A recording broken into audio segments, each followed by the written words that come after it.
Hello everyone, welcome to basics of maths. आज का हमारा क्वेश्चन है find the value of x in 1 + 4 + 7 + 10 plus up to x is equal to 1717। हमें यहाँ पे ये सीरीज दी गई है और हमें x की वैल्यू फाइंड करनी है। तो आइए इस क्वेश्चन को सॉल्व करते हैं।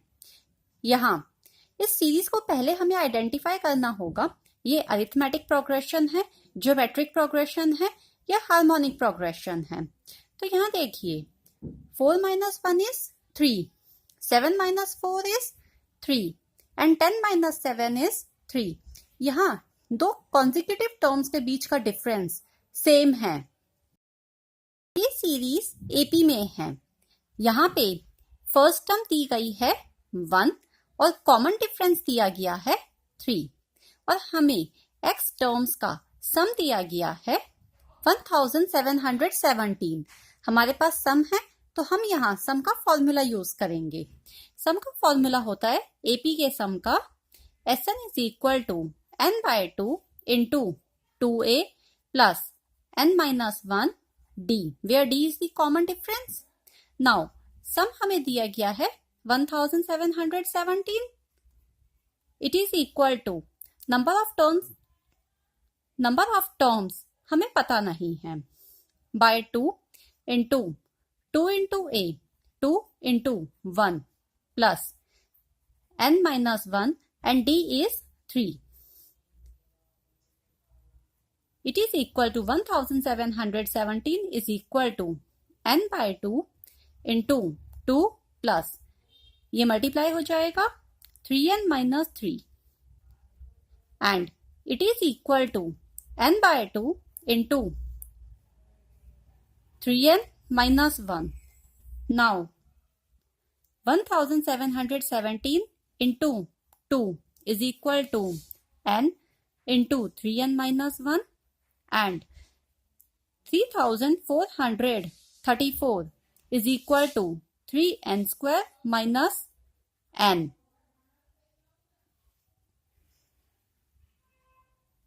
Now 3n square minus n minus 3434 is equal to 0। हमने इस टर्म को यहाँ RHS में ट्रांसपोज किया है। अब ये हमारे पास क्वाड्रेटिक की फॉर्म में आ गई तो हमें इसे सॉल्व करना है, n की वैल्यू फाइंड करनी है।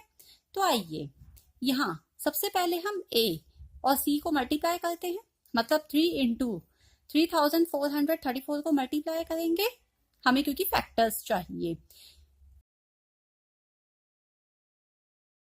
तो ये होगा 3 into -3434।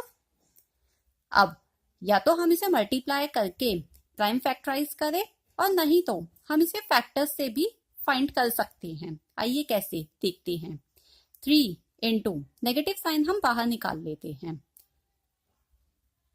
3434 को हम कैसे लिख सकते हैं?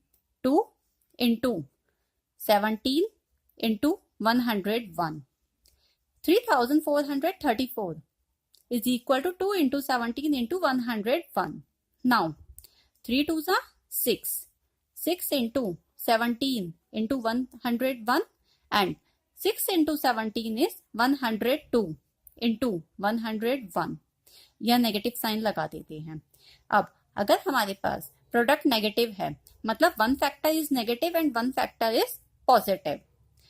यहाँ पे नेगेटिव साइन है, मतलब बड़ा नंबर या बड़ा फैक्टर नेगेटिव है। तो हमारे दो फैक्टर्स होंगे 3n square minus 102n plus 101n minus 3434 is equal to 0।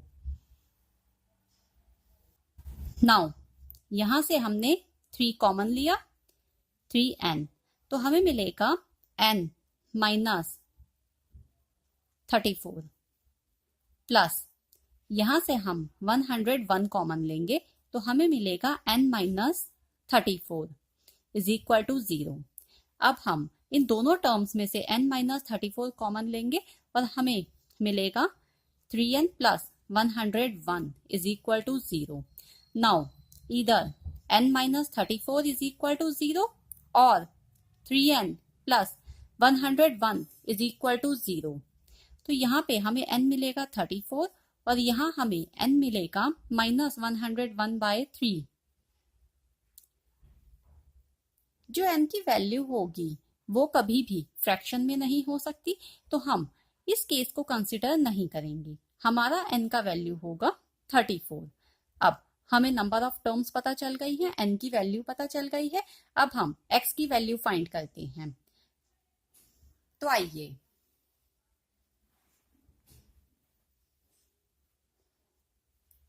हम यहाँ nth टर्म वाला फॉर्मूला यूज करेंगे and it is an is equal to a plus n minus 1 d। an क्या है हमारा x is equal to a है 1 plus n क्या आया हमारे पास 34। तो 34 minus 1 into common difference is 3। It is equal to 1 plus 34 minus 1 is 33 और यहाँ into 3। It is equal to 1 plus 99 and sum is 100। तो हमारे पास x की वैल्यू आई है 100। अगर आपको ये वीडियो अच्छी लगी हो तो प्लीज वीडियो को लाइक और चैनल को सब्सक्राइब कर दीजिए। Thank you.